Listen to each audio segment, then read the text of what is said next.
This is Women Road Warriors with Shelley Johnson and Kathy Tuccaro. From the corporate office to the cab of a truck, they're here to inspire and empower women in all professions. So gear down, sit back, and enjoy.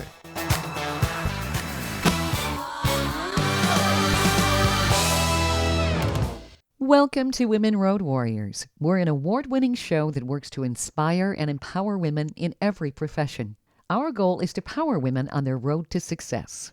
We tackle all kinds of topics, and we work to encourage women to be their very best with informative guests and women who've been champions. I'm Shelley. And I'm Kathy.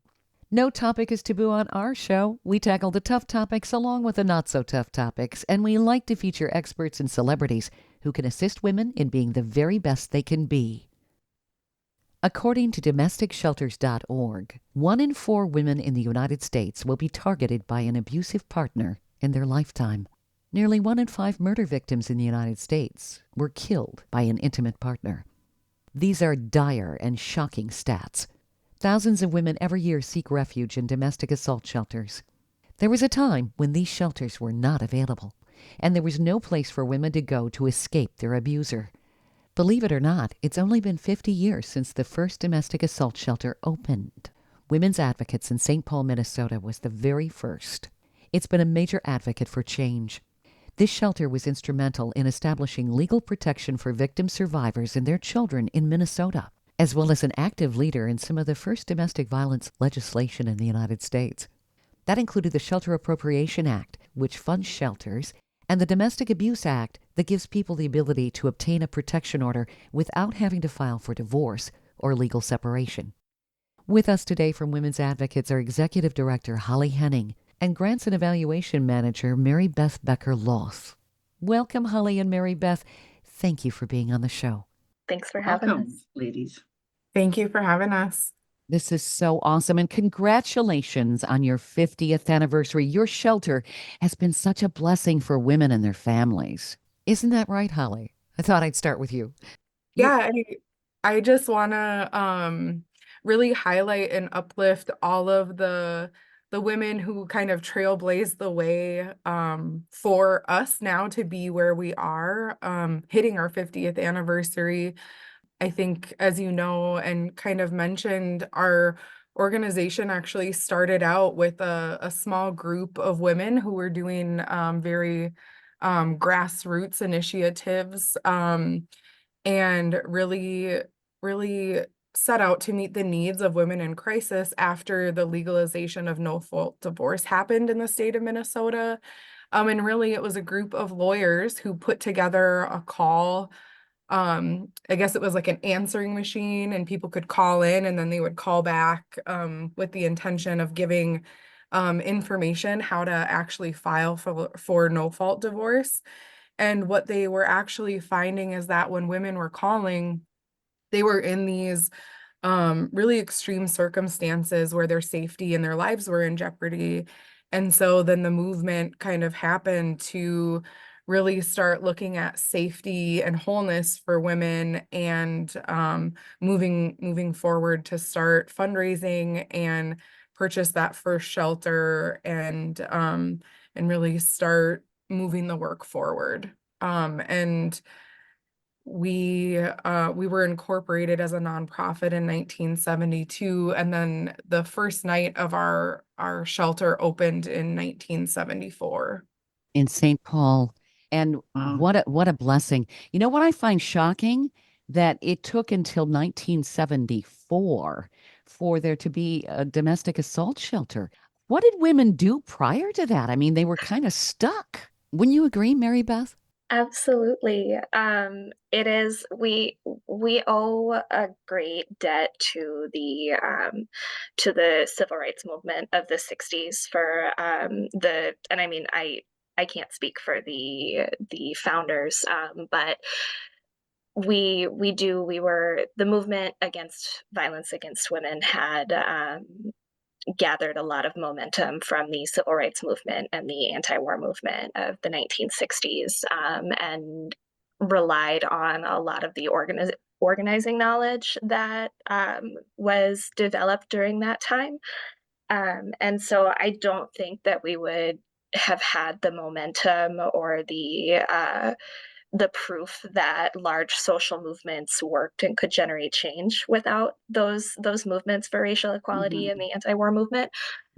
So we do owe a great debt to those folks. But yeah, before 1974, there was not. There were homeless shelters that typically men would stay at for a night, and you had to be out by morning, and that model still exists.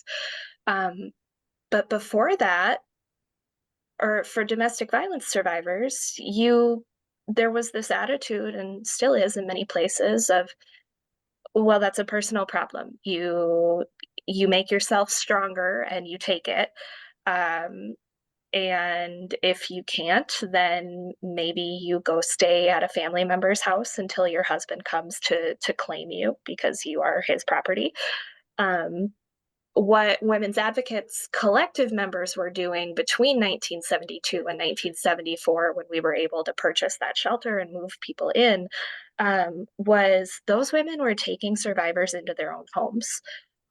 They were getting calls from women on their legal advice helpline saying, I don't have anywhere to go, he's going to kill me. And they would go and pick that woman up, and she would sleep on their couch for a couple of nights.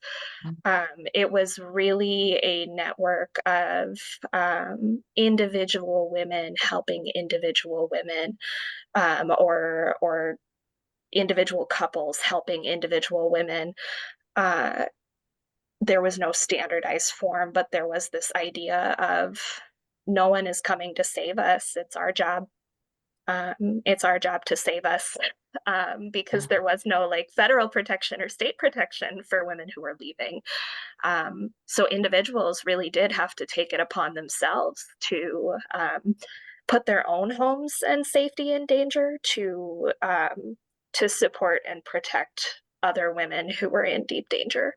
Oh, yeah. I mean, the bravery of just going to pick the woman up, they were subjecting themselves to potential violence from the perpetrator. Wow.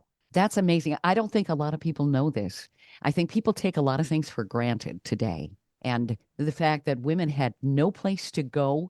And a lot of times, like you were saying, they'd have to go to family members. Well, a lot of times I would imagine they encountered, go back home, be a good wife. Right? Yeah. Yeah. I know my mom escaped my crazy stepfather in 1980 when I was 10 or 11, and we left Saskatchewan, and actually social services had come to our home because my mother had told them that my stepfather was sexually abusing us, and instead of putting him in jail, they came to do a home visit, and they put us on a train across Canada, and that was the end of that. Well, we started over with nothing. I mean, like absolutely nothing. Our toaster was a wire hanger folded in two. Our couch was a couple mattresses. Like it was just, there was no resources, nothing for us. Like, so she had to work 2-3 jobs to raise these, myself and my two sisters. It was horrible. I mean, he chased us down. He was just like, oh my God. So the fear, and you're trying to, get your life back. It's very difficult. So I understand it. Yeah. And Kathy, you said that was in the 80s? 1980, yeah. Yeah, and it is amazing how many similarities I am hearing in your story to a lot of the survivors that we work with in shelters still in the 2020s. There's no help. There was no help at the time from the government or anything. Like, mom had no resources, no nothing. And even in Canadian history, if you look, that it's I think the first domestic shelter was opened in 1973 and 74, but not only in big cities. So anybody that's rural, or forget it, you got nowhere to go. I mean, I started running away from home when I was 7 because the family violence was so bad. My very first place that my hiding place was the doghouse, because it was the only place no one would think to come look for me. So it's pretty sad. Yeah. And I find it shocking that this sort of thing and the lack of accommodation for women and their families still goes on in the 2020s. Why is that? Especially since COVID, it's been overfull. The shelters are overflowing. Yeah. And we did have to reduce capacity in many ways too over COVID. But the question of why this is still happening is, I think there are there are systems in place in this country and in much of the world, um, that don't consider violence against women, or domestic violence really to be a problem. I think there are people in power and there are systems of power that don't see anything wrong with the subjugation of women and children and gender expansive people. As I don't think they see anything wrong with that necessarily. And so if to them, to those structures that are in place, if there's no problem, then why would they implement a solution to something that they don't deem as particularly problematic? Mm. Um, but I think if we imagine a better world where everybody gets to be cared for and where no human being deserves to live under power and control, if you recognize that what is happening is a problem, then you become driven to find those solutions.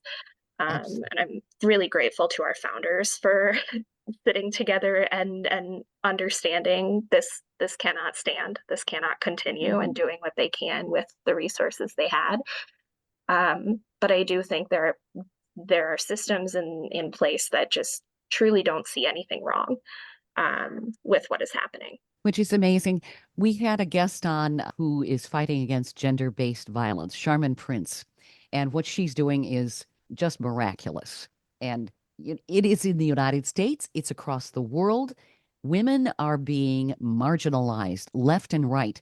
One of the stats I read a number of years ago in the United States, animals had rights before children.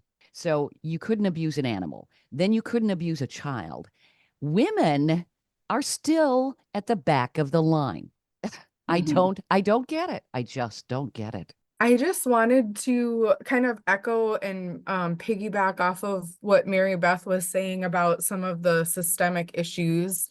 But also, like, I think a lot of times too, without like resources, right? And without education and the ability to move forward in healing, we then often are seeing like generational cycles of abuse, right? And so a lot of times, if you are a child that grew up in an abusive household, you are, more likely to also experience that when you're grown up. And Yep. so I think one of the other really unique things that Women's Advocates does very beautifully is through our children's program. We really, well, and actually kind of braided through all of our programs, is we really focus on the two-generation healing and really ensuring that we're providing the education, the love, the services to both mom and the kiddos, so that we're giving them a toolkit to understand what healthy relationships are, so that hopefully, we're not seeing them come to our shelter, 15, 20 years down the line. And I also just wanted to say thank you to Kathy for sharing some of your personal experience and your vulnerability. I think it's your voice and the stories of survivors that really carry the work forward and allow us the knowledge and the sharing of space to understand like how we can best do the work, and really centering survivor voice. I also just wanted to say, Chimigwich, thank you for sharing with us. Oh, you're welcome. I think it's my personal experience of having literally a lifetime of domestic violence and, being strangled 3 times to the point of losing consciousness, or living with a shovel on my porch as a reminder of what I was going to be buried with, and my experience in and out of various domestic shelters while I'm nursing. It taught me a lot. I was appalled. I don't know, in Whitehorse, Yukon. I worked up there at the hospital for 3 years, and I was in and out of the shelter up there. And I was absolutely appalled at the lack of resources for the women. There was one group that I attended, one a month, and which is not nearly enough. And the group, the women who managed to make it. I was hearing some stories of being pulled behind skidoos for sport, and like, oh my God, like just these horrible stories. And these women have nowhere to go. And so what I do now is everywhere I travel, I make a point of going to any domestic shelter whatever country I'm in. I'm like, bring me to the hood, bring me to the place that they need it the most. And I don't do it for money. It's about giving them hope, about giving them a bit of inspiration that all they got to do is, well, not all they have to do, but to look toward their inner strength and their own courage, and that they can change, they can alter their destiny.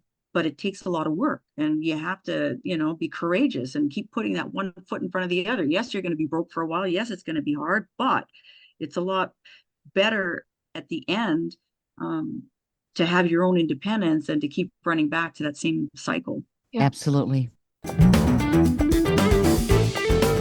Stay tuned for more of Women Road Warriors coming up. Dean Michael, the tax doctor here. I have one question for you. Do you want to stop worrying about the IRS? If the answer is yes, then look no further. I've been around for years. I've helped countless people across the country, and my success rate speaks for itself. So now you know where to find good, honest help with your tax problems. What are you waiting for? If you owe more than $10,000 to the IRS or haven't filed in years, call me now at 888-557-4020 or go to mytaxhelpmd.com for a free consultation and get your life back. Industry movement Trucking Moves America Forward is telling the story of the industry. Our safety champions, the women of trucking, independent contractors, the next generation of truckers, and more. Help us promote the best of our industry. Share your story and what you love about trucking. Share images of a moment you're proud of. And join us on social media. Learn more at truckingmovesamerica.com.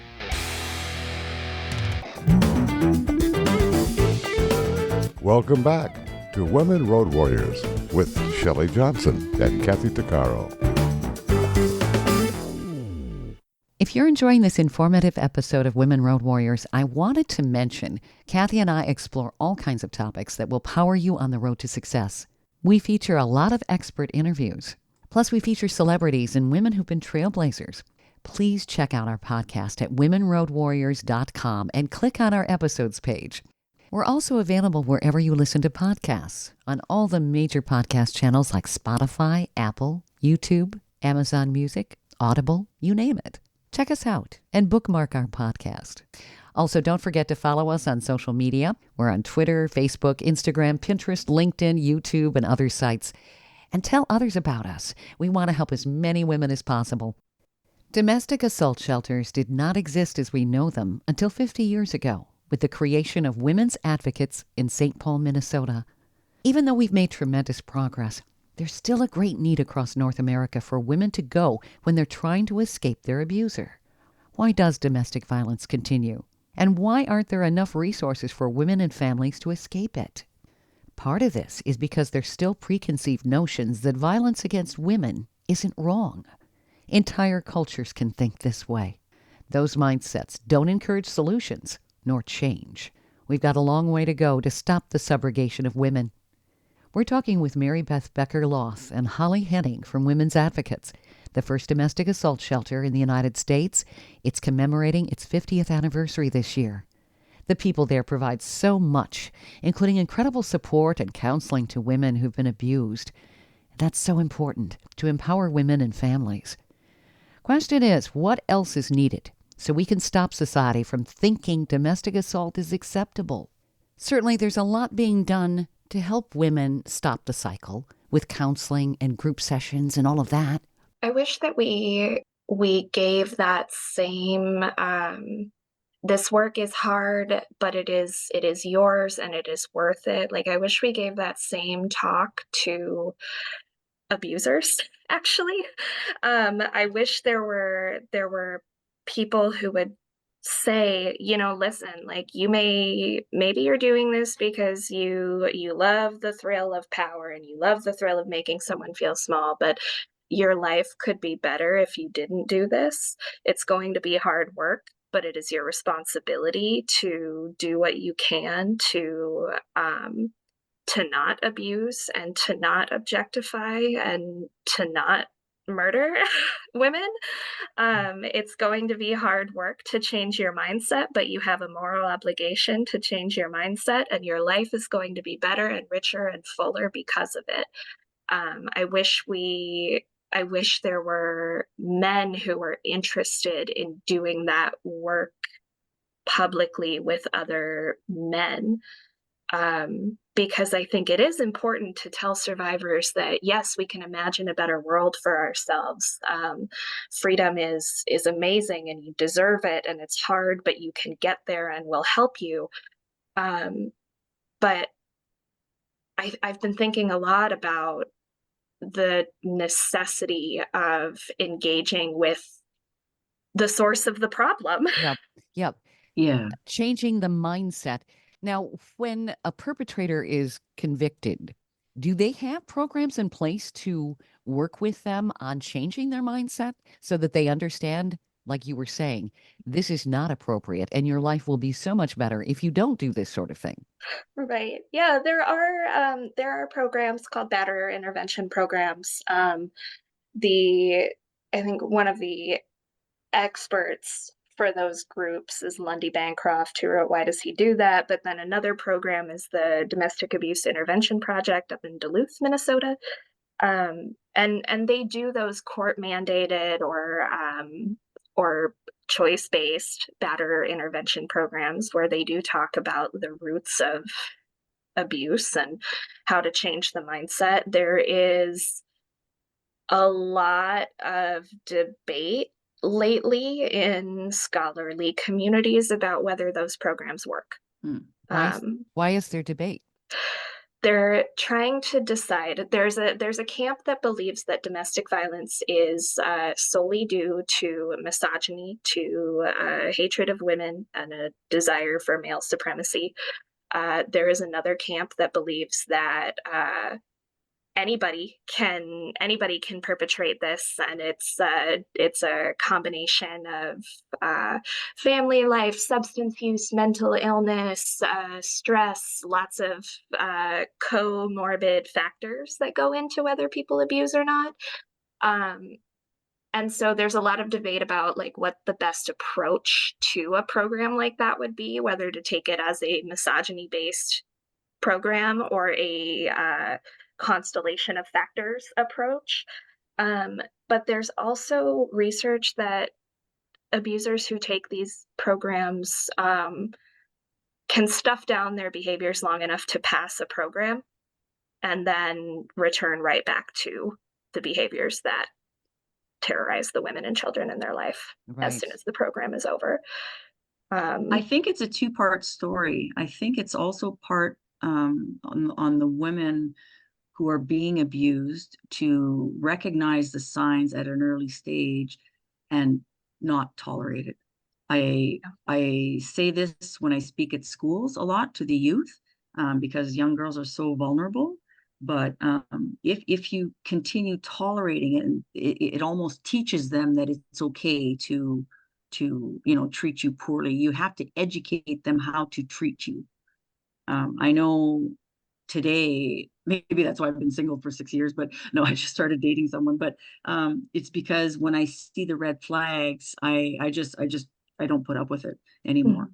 But I'm 55. I'm not 15 anymore. So there's a big difference, right? Yeah. So, but I try and teach the young girls, listen, if he's calling you names right there or telling you you don't look the right way or your hair is not right or, you can't cook right or whatever, nothing you're doing is right. Well, that's a huge red flag. Don't tolerate it. Yeah, but we're so conditioned to tolerate. Oh, I know. Right? Like I know. Yeah. I was strangled almost every day of my life from ages 17 to 21, and I thought that I didn't get to say that I didn't want that.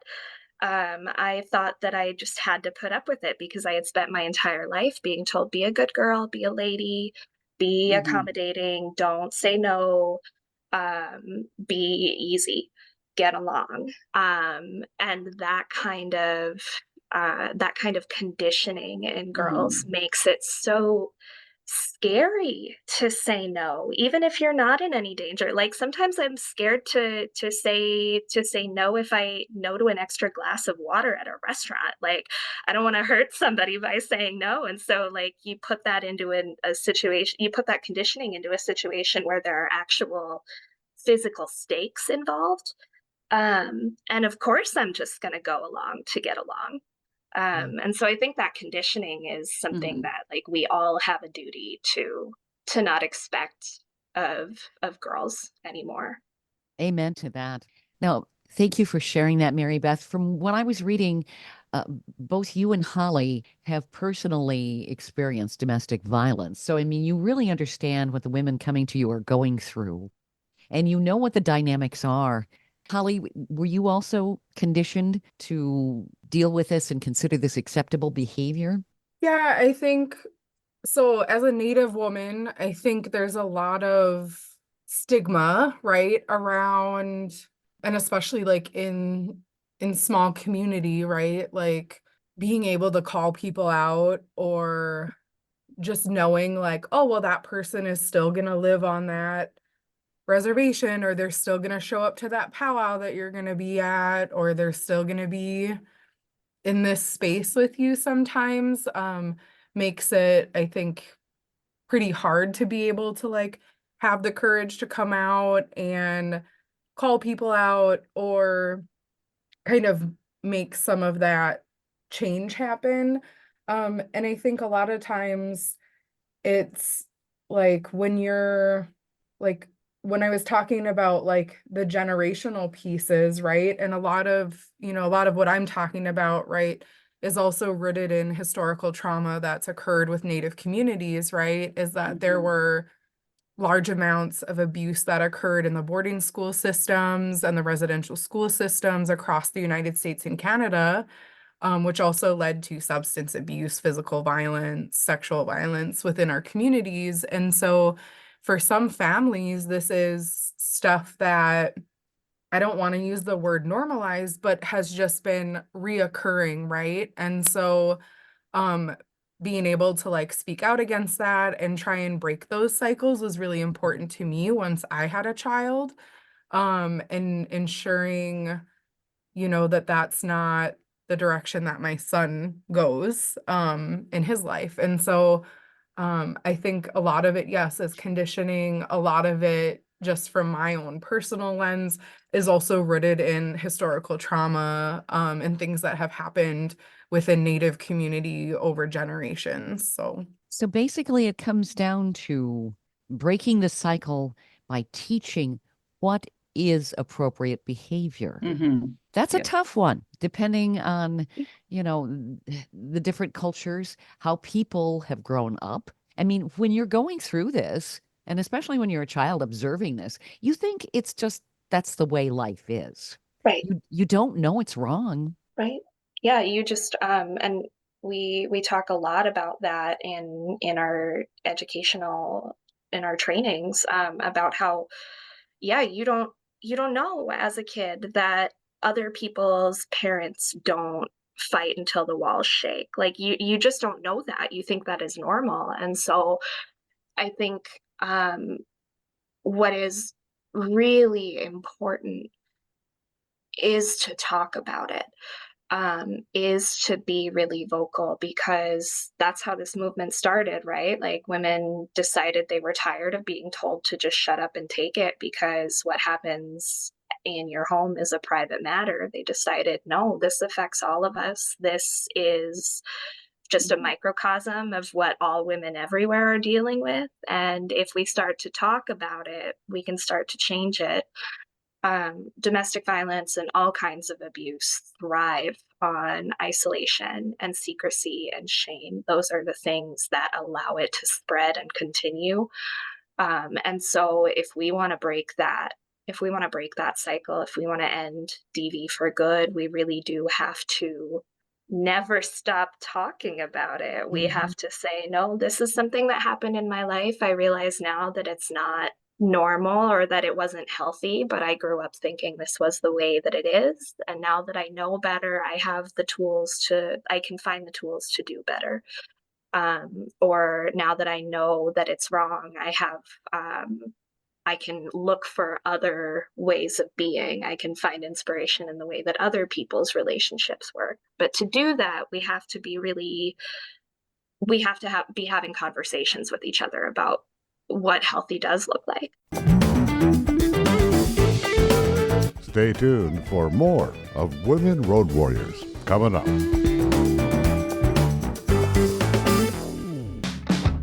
Trucking Moves America Forward, or TMAF, is building a positive image of trucking by telling the story of the hardworking drivers and industry professionals who support the industry. And you can be a part of it. Learn more about TMAF and how you can join and be a part of the industry movement working to build a strong image of trucking by visiting TMAF's website at truckingmovesamerica.com.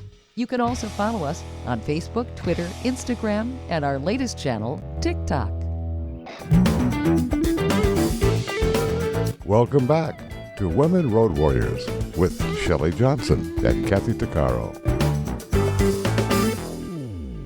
So much work is being done to stop the cycle of domestic abuse. Much of this is retraining generations of bad behavior. Intervention is one step. Education is another. There's so many aspects from the judicial system on down to the family unit where change needs to begin. Re-educating the perpetrator is a huge element. Women will never be fully free until it's not okay for them to be victims of domestic assault. Women's Advocates in St. Paul, Minnesota is the very first domestic assault shelter in the United States. They're also fearless advocates for women with many programs in place to help women and families overcome the cycle of abuse and empower themselves. They offer all kinds of resources to women, and a large part of the staff at Women's Advocates are survivors of domestic violence themselves, so they understand what their residents have experienced. It's that kind of empathy that creates an environment of trust for positive, supportive change. Women learn that they do not have to tolerate violence of any kind. They're taught what violence is and what is not. Too often, they really don't know the difference. They've been socialized to believe it's normal. It's essential we talk about domestic violence. It thrives on isolation, secrecy, and shame. Change happens when it's brought out into the open and called out for the blight that it truly is on humanity. Mary Beth and Holly, you're doing so many wonderful things at your shelter. You've got so many programs in place for women and the families. You've got things like violence prevention and education, shelter and healing, safety after shelter. I love the support system that you're providing here.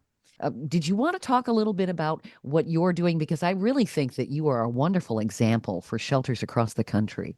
Yeah, one thing that I would really like to highlight, in addition to some of the programs that you just mentioned, was really ensuring that our organization is truly survivor-led.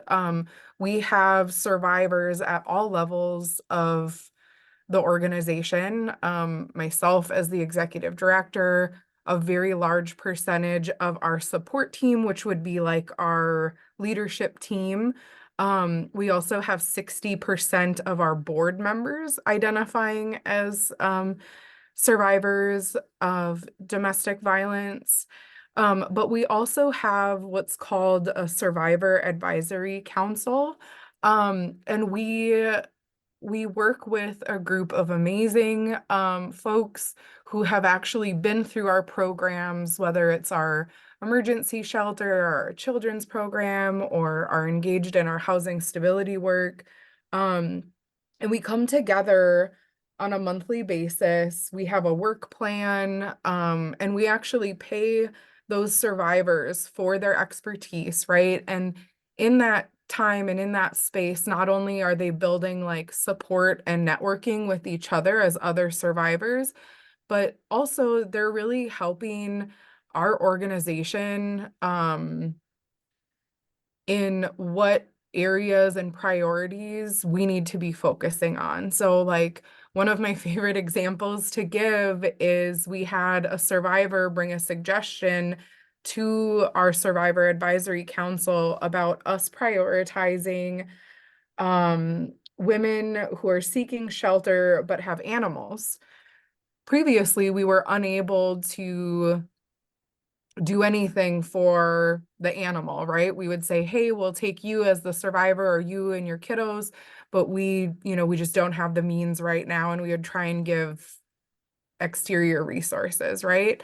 But because our Survivor Advisory Council said, hey, like there's so many women who do not enter shelter because our pets are a barrier for shelter. We're worried that the abuser might hurt the animal, injure the animal, kill the animal, or use it as a way to get me to come back and things like that.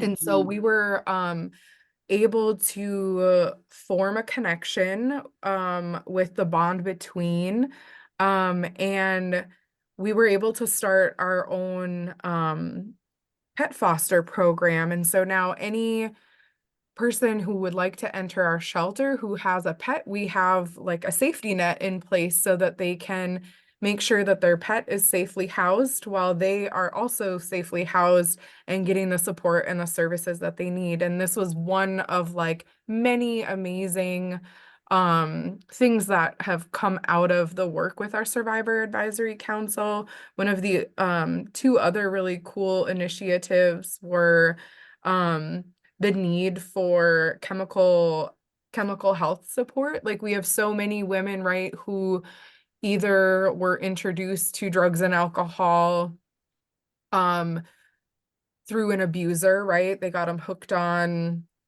something while they were in the relationship so that they could continue to assume power and control. And so when they come to us, they're really struggling. Other times people use it as a coping mechanism, right? And so we had the suggestion from our Survivor Advisory Council to really dive in and get some additional chemical health supports. And we were actually able to go after grant funding and are really excited that we are hiring a licensed drug and alcohol counselor who is starting with us the first week of April, who can really facilitate some CD groups, can help link people to medicated treatment if that's what they need, can help do chemical health assessments, right? If that's what that survivor needs at that point in time. And so to me, I think just the fact that we are truly survivor led really sets the bar high for the work that we're doing, and really ensuring that we're hearing and uplifting survivor voice in all aspects of the work that we do. And I'm sure Mary Beth may have some more to add because she's been involved with the Survivor Advisory Council longer than I have as well. Oh man, I don't have Amazing. as much to Yeah, add it is. other than that group is just incredible. It's my favorite Yeah. meeting of the month because these women, like, yes, we pay them, but they don't work for us. They don't have to show up, but they choose to keep coming to this monthly meeting because they enjoy each other and also they trust us. Like what is really honestly like sacred to me about that group is that they trust us with um tell us what has been frustrating to them about their experience or what has been like dear or treasured to them about their experiences. They trust us to do right by their story, and to do what they are asking us to do. And as like I'm sure part of the thing that abuse really the tragedy of abuse is really that it destroys your ability to trust other people and also to trust yourself. And so to be an organization that is trusted by people who have had their trust in others absolutely obliterated, is it's huge progress for all of them. Like, I'm just thrilled that they can even feel that sense of belief in an institution, an organization of all things. But also, I'm just really honored that they keep coming and saying, "Hey, we know that you have the tools to fix this. Let's fix this." Um, and it just makes me want to do anything for them forever because they're just because they know that we take them seriously, and they know that they deserve to be taken seriously. Um, it's really beautiful. I find your organization absolutely amazing. I mean, you really are setting the bar on caring for survivors of domestic assault. You're offering a safe place that empowers them. Maybe this is the first time in their lives they've ever been empowered. Yeah, it's an honor, and we don't dish out power like pieces of pie to people when they come into shelter. That is something that they find. And if we're lucky, if we're good at our jobs, they find it while they're with us. They get to find that little nugget that wasn't taken away from them, and they get to grow it. And really, what we do, the whole point of trauma informed and survivor centered advocacy is to say, like, hey, I see that little nugget of power within you, even if you don't, and tell me what you need. I will just sit back and give it to you, but also I will let that little nugget grow. I'm going to give you the space and the choice on how you want to grow that power. And I think that's something that our advocates do really well, is say, hey, you've already got it in you. I'm just going to sit back and let you, like, I'll give you what you need, but you're going to grow that power your own self. And there's nothing that I'm going to do to stop you. I love that. Stay tuned for more of Women Road Warriors coming up.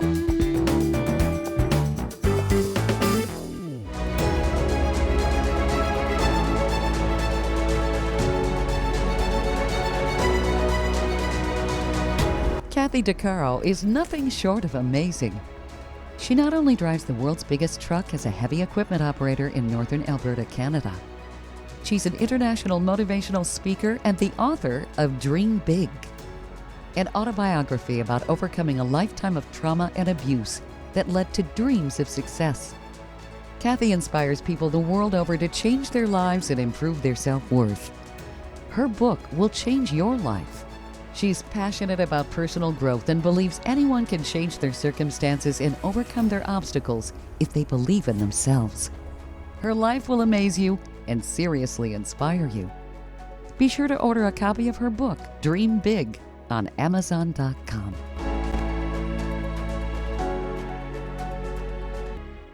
Industry movement Trucking Moves America Forward is telling the story of the industry, our safety champions, the women of trucking, independent contractors, the next generation of truckers, and more. Help us promote the best of our industry. Share your story and what you love about trucking. Share images of a moment you're proud of. And join us on social media. Learn more at truckingmovesamerica.com. Welcome back to Women Road Warriors with Shelley Johnson and Kathy Tuccaro. Women's Advocates, the first domestic assault shelter in the United States, sets the bar and is a stellar example of the help that domestic assault survivors need. They provide all types of resources with things like a survivor advisory council, emergency shelter, children's program, housing stability program. They even have a place where women fleeing domestic abuse can safely house their pets. Their programs offer women a safe place where they can become empowered without interference. It's a place of growth that's helping stop the cycle of violence against women, one resident at a time. Holly and Mary Beth, I am so inspired by what you all are doing. For people who would like to help out, I'm sure that people would like to donate. What does your shelter need so that we could continue this momentum that you and your founders created back in the 70s? And certainly I would like people to be aware of what you're doing because I think you are a wonderful example of what can be done nationwide. So I would say, I mean, one of the biggest things, as a nonprofit, we're always, always, always looking for and asking for dollars, right? So about 40-ish% of our funding is all private, right? So that's individual donors, that's potentially like a private foundation, right? And then the other 60% is generally government grants, right? So we do always have a big portion of dollars that we're trying to fundraise year round, right? For just general operations for the programs and the services that we offer to survivors. So I would say like one, that would be amazing if folks have capacity to give in that way. But also we have different opportunities listed on our website. If folks are in the Twin Cities area, they do have different volunteer days that we offer on our website quarterly for groups to come out or individuals to come out. Definitely, like, if you have a specific skill set that you might be able to like offer to us pro bono or something like that, we're always open. We're very creative with ideas and how we can bring different talents and minds to the work. And then I know we also have an Amazon wish list that's posted on our website, which kind of highlights the different needs that we have at different times for survivors in our programs. So like sometimes, we just need donations for like general hygiene supplies, right? Or diapers for kiddos who are staying in our shelter, or new furniture, or different things like that. So we make sure to keep those lists pretty updated as different needs come up throughout the year. And I don't know, Mary Beth, if you have anything else to add. I just heard that we're looking for new leggings in all sizes right now. As folks come into shelter, they usually come in needing clothing, and so a particular need right now is women's leggings in various sizes. That's a donation need. But I also I think on the prevention and education side of things, if people want to get involved, I think it's what they can do is be mindful that there are probably survivors in your life who haven't told you that they are survivors. And so being mindful and respectful about how you talk about victim survivors of domestic violence, or how you talk about domestic violence and sexual assault, I think it's really important to remember that there are that we're everywhere, and we hear you and we're listening.